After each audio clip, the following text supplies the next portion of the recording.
पुढे जाताना मला हे विचारावं असं वाटेल की जसं तुम्ही सांगितलं जेव्हा त्यांचं स्वामीसूत ते झाले त्याच्यानंतर 5 वर्ष त्यांचा काय म्हणतो प्रवास होता जीवनाचा.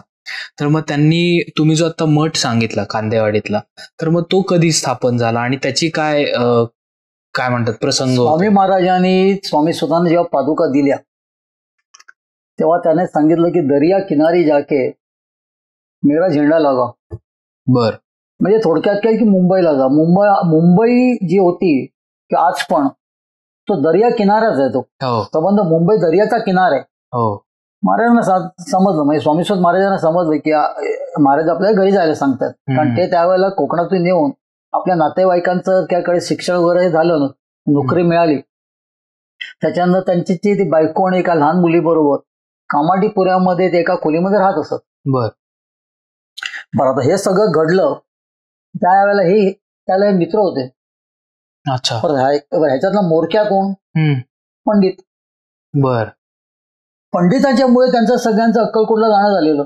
अच्छा. आणि स्वामीसूत झाले म्हणजे पूर्ण ब्रह्मिष्ठच झाले ते. हा करेक्ट. हृदयाशी कवटाळलेल्या पादुका, अंगात कफनी, गळ्यात माळा आणि भान कसलाच नाही. कोणी त्यांचा हात पकडावं कुठे न्यावं त्यांच्याबरोबर चाललेले आहेत कसलाच भान नाहीये. बर. त्यांना फक्त एकच कळलेलं की मी स्वामीसूत झालो आता किंवा मी स्वामीसूत आहे. हे जेव्हा पंडितांनी बघितलं अरे बापरे म्हणे आता जर मी यांना घरी नेऊन सोडलं तर यांची बायको आपल्याला जाब विचारेल की माझा नवरा तुमच्याबरोबर कसा काय आला होता आणि आता कसा आलाय आणि तुम्ही घेऊन येत आहेत. म्हणून पंडितांनी जीव मुठीत घेऊन कसं बसत त्यांना त्यांच्या घरापर्यंत सोडलं. बहुतेक दार पण ठोकलं आणि लांबून एखादं बघितलं असावं कारण फक्त उल्लेख असा आहे की पंडितांनी त्यांना फक्त घरापर्यंत सोडलं आणि ते घरात आतमध्ये गेल्यावरती पसार झाले. कारण त्यांना ते सांगणार कसं मोरखे ते होते ना अक्कलकोटला ह्या सगळ्यांना घेऊन जायला. तिथे सोडल्यावरती त्यांच्या बायकोने जेव्हा त्यांच्याकडे पाहिलं तिला काय कळेना त्यांच्या तोंडात एकच स्वामी समर्थ स्वामी समर्थ. आणि अगदीच जेव्हा बायकोने जोर केला तेव्हा बायकोलाच उपदेश करायचा अशी काय करते हे सगळं काय तुझ्या गळ्यात हे सोना नाणं वगैरे सगळं देऊन जातो फक्त स्वामींना स्मरायचं आपण. बर. तिला काय कळलं नाही. तिला सुरुवातीला असं वाटलं की यांच्यावरती बहुतेक कुठली तरी बाधा झाली. ते कोकणातलं घराणं ते तिथला जास्ती समज तोच असायचा की कोणीतरी पछाडलंय वगैरे. ती लगेच भीतीपोटी याची सासूला आपल्या तार पाठवते. पूर्वी काय खिशामध्ये मोबाईल नसायचे कधी फोन केला एक पॅक आपण केलं 200-300 रुपयामध्ये समोर हिंदुस्थानात कुठेही फोन कधी फोन करा कोणाशी किती वेळ बोला असा तो काळ नव्हता. फोन सुद्धा साधा सगळ्यांकडे एकच फक्त होतं की तार. ती लगेच तिचं जे काय सासरचं गाव जे असतं विलय तिथे ती फोन करते आणि सांगते की माझ्या यजमानानं तुमच्या मुलाला तार करते पछाडलेलं आहे. पछाडलं म्हटलं ती आई शेवटी तिचा आणखीन एक मुलगा असतो लहान त्याला ती तिथे पोदलं म्हणून एक गाव असतं तिथे तिची दुसरी मुलगी असते त्या मुलीच्याकडे नेऊन त्याला सोडते लहान बाळाला त्या. बर. म्हणजे तिचा दुसरा मुलगा स्वामी स्वतःचा एक धाकटा भाऊ असतो आणखीन. आणि ती धावत पळत मुंबईला येते आणि मुंबईला येऊन पाहते तर ह्यांचं काहीतरी वेगळंच. आईला पण ओळखत नाहीत फक्त एकच उपदेश करताय की स्वामी खेरी या जगामध्ये काही नाहीये. आई जेव्हा त्यांना सांगते विचारते की अरे बाबा तुझं असं काय झालेलं आहे का तू असं हे वागतो. अगं स्वामीला स्वर्ग काय नाही ते प्रश्न कशाला विचारते मला. ती म्हणते कोण स्वामी आहे काय बोलतोय काय. बायको बोलतात कोण स्वामी वगैरे माहिती नाही त्या पंडितांच्या बरोबर अक्कलकोटला गेलेले पण दिसतंय तरी एकूण सगळं की यांना कोणीतरी पछाडलंय भूतबाधा आहे. मग त्यांची आई त्यांना कितीतरी तांत्रिकांकडे मांत्रिकांकडे घेऊन जाते. बर. त्यांची अवस्था अशी की यांना कुठे हात पकडून कोणी घेऊन जावं चालत चालत जायचे. सगळ्या तांत्रिकांकडे मांत्रिकांकडे खूप प्रयत्न करतात काही होत नाही कुठलाही फरक पडत नाही. सगळे आपापल्या हिशोबाने प्रयत्न करतात जे नोंद बहुतेक जे वेगवेगळ्या पद्धतीने आता आपल्याला दिसतं किंवा जे सिनेमा वगैरे मध्ये आपण पाहतो की तांत्रिक मांत्रिक हा प्रकार काय आहे, कधी मिरचीचा धूर, कधी काय, असं काहीतरी घडलं असावं. शेवटी सगळं प्रयत्न करून ती हात टेकते. तेव्हा तिला कोणतरी सांगतं की अगं एक काम कर, नाशिकला साठाण्याला देव मामलेदार म्हणून आहेत. हे देव मामलेदार जे आहेत ते त्यांचं साठाण्यामध्ये ते असतात. आणि पिसाच्या बाधा वगैरे कोणाला झाली असेल तर त्यांच्या दर्शनाने दुखून जाते. आणि त्यांचा त्या काळामध्ये या गोष्टीसाठी खूप ख्याती होती.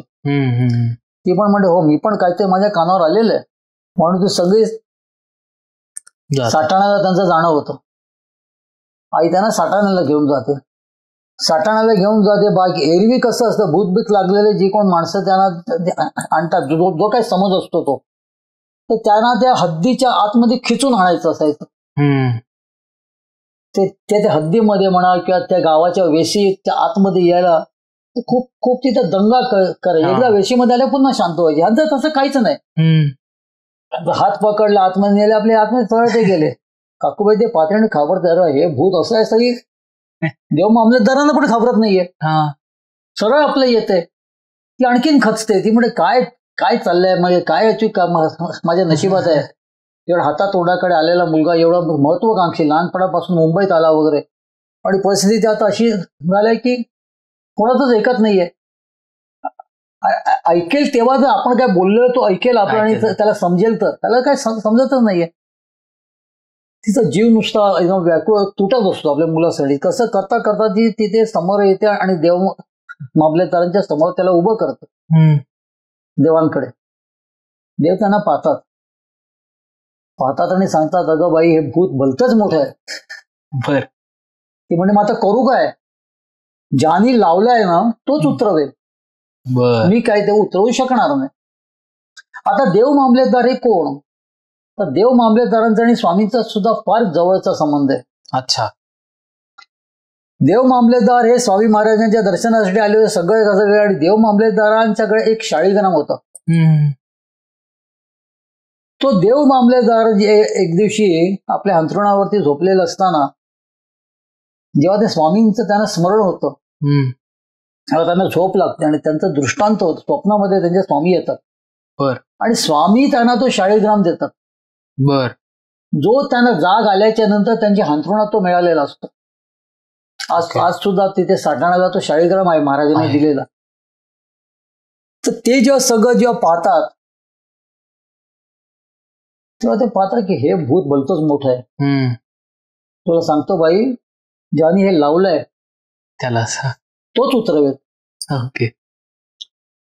तेव्हा मात्र ती पूर्ण हताश होते. ती विचार करते, एवढ्या मोठ्या मोठ्या लोकांकडे जाऊन सुद्धा काय होत नाहीये, आणि देव मामलेदारांचा शब्द आहे, देव मामलेदारांनी सांगितलंय की ज्याने लावलंय तोच उतरवेल. म्हणून ती पुन्हा येते.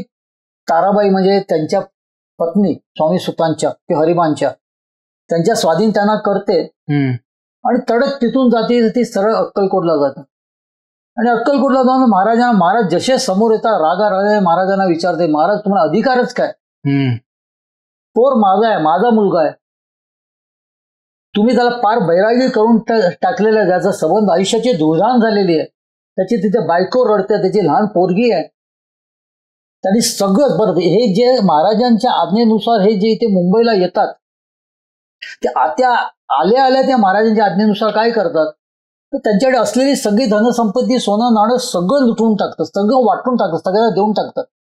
तेवढ्यावरती थांबत नाहीत. तर बायकोच्या गळ्यातलं मंगळसूत्र आणि बायकोचे सगळे कपडे सुद्धा तिच्यासाठी फक्त एकच पांढरी साडी ठेवतात. कुठलीही बाई अशी आनंदी होईल. त्यांना असंच वाटतं ना त्या बाईला, पण हा काय वेडा झालाय, ह्याला काय भूत लागलंय. करेक्ट. कारण कुठलाही माणूस, संसारी माणूस वेडा झाल्याशिवाय असं काय करणारच नाही कधी. तर त्याच्यामुळे हे सगळं असं पूर्ण जे घडलेलं असतं, बायकोचं आणि त्यांचं फिसकटलेलंच असतं. म्हणजे काय स्वामी कोण स्वामी काय माहिती नाही, म्हणजे असं सगळं असे विचित्र वागतायत. मला अगदी पूर्णतः लंकेची पार्वती करून टाकलंय, स्वतः सुद्धा तसेच झालेले आहेत. त्यांचं अजिबात पटतच नाही. पटत नसल्यामुळे त्या लहान पोरीकडे फार दुर्लक्ष व्हायचं. त्यांची जी मुलगी असायची तेव्हा.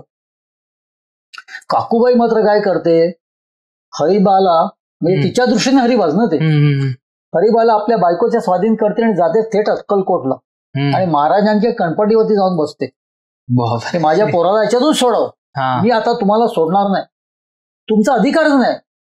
असाल देव, असाल परमात्मा, काही असू द्या, पोर माझा आहे, माझा मुलगा आहे, तो तुम्ही दिला असेल ते पण मान्य, चला ठीक आहे, पण दिलात ना, मग अशी त्याची अवस्था करणार का तुम्ही? आणि परत त्याची बायको आहे, त्याचं मूल आहे, संसारात आहे, तो महत्वाकांक्षी आहे, इतक्या वर्षाची त्याची महत्वाकांक्षी आहे, इतक्या वर्षाचं त्याचं जे काय स्वप्न आहे, त्याला सूत करून तुम्ही सगळ्या गोष्टीवरती पाणी फेरणार, त्याच्या आयुष्याचं बट्ट्याबोळ करणार, हे चालणार नाही. सकाळ दुपार संध्याकाळ एकच पालुपत्ती महाराजांच्या पाठीला होत्या. महाराज दुर्लक्ष करतात. कधी कधी महाराज तिला प्रेमाने सांगायला, नको ग, योग्य आहे तो, काय नाही त्याला झालेलं आहे, चांगला व्यवस्थित आहे तो, त्याची तू काळजी करू नको. पण शेवटी आईच ती, असं सगळं चालत असतं. इथे काय होतं कामेडीपुऱ्यामध्ये, त्यांच्या त्या छोटीशी जी खोली असते तिथे भरपूर लोकांची नंतर मग ये जा सुरू होते. जेवढी लोक त्यांना नावं ठेवणारी असतात, जेवढी लोक त्यांना निंदा करणारी असतात, त्याच्या दसपट लोक त्यांच्याकडे येऊन डोकं टेकणारी सुद्धा असतात.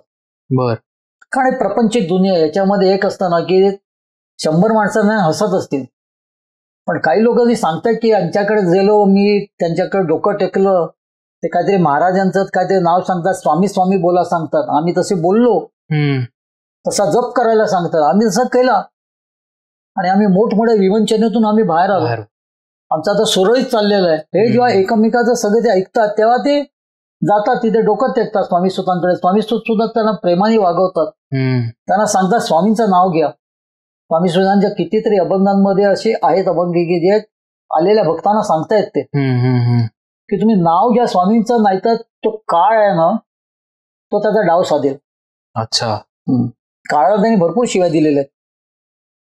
तर हे सगळं तुम्ही करा आणि लोक तशी करायची आणि त्याचा गुण यायचा. त्यामुळे तिथे खूप गर्दी वाढायची. स्वामी सूत आणि त्यांची बायको, मग हरिबा आणि त्यांची बायको मुलगीवर हे छोटंसं कुटुंब होतं. त्यांचे काही शेजारी पाजारी स्नेही झालेले तिथे कामाडीपुऱ्यामध्ये. त्याच्यापैकी एक चिमाबाई बेलवलीकर, ही तेलुगू ब्राह्मण बाई. हिने जेव्हा येऊन त्यांना पाहिलं, हरिबाना काय झालं, वेळ लागलं वगैरे असं ऐकलं, तर ती पण त्यांना आपोआप शरण गेली. ती शरण गेली, तिला काहीतरी कळलं की ही जबरदस्त दैवी शक्ती आहे. बायको द्वेष करत आहे, कारण बायकोला शेवटी आपल्या संसाराची वाट लागलेली आहे, ते दिसतंय. तेव्हा ती त्यांना काय सांगते की एक काम कर, इथे खूप गर्दी होते, तर तुम्हाला तुमची बायकोची सुद्धा साथ नाहीये, तुमच्याकडे दुर्लक्ष होतंय, सगळं काय होतंय, तर माझी तिथे कांदिवळीत भाड्याची जागा आहे. पूर्वी सबलेट वगैरे असा प्रकारच नव्हता. मी घर मालक आहे, माझी जागा तर तुला मी भाड्याने दिलेली आहे, तू तिथे राहत नाही, दुसऱ्याला ठेवलं, माझं भाडं मिळतंय ना, मला काय त्याच्याशी देणं घेणं नाही. ओके. आणि ते सगळे हक्क वगैरे अधिकार वगैरे त्या लँडलॉर्ड किंवा तो घर मालकाच्या बाजूनेच असायचे.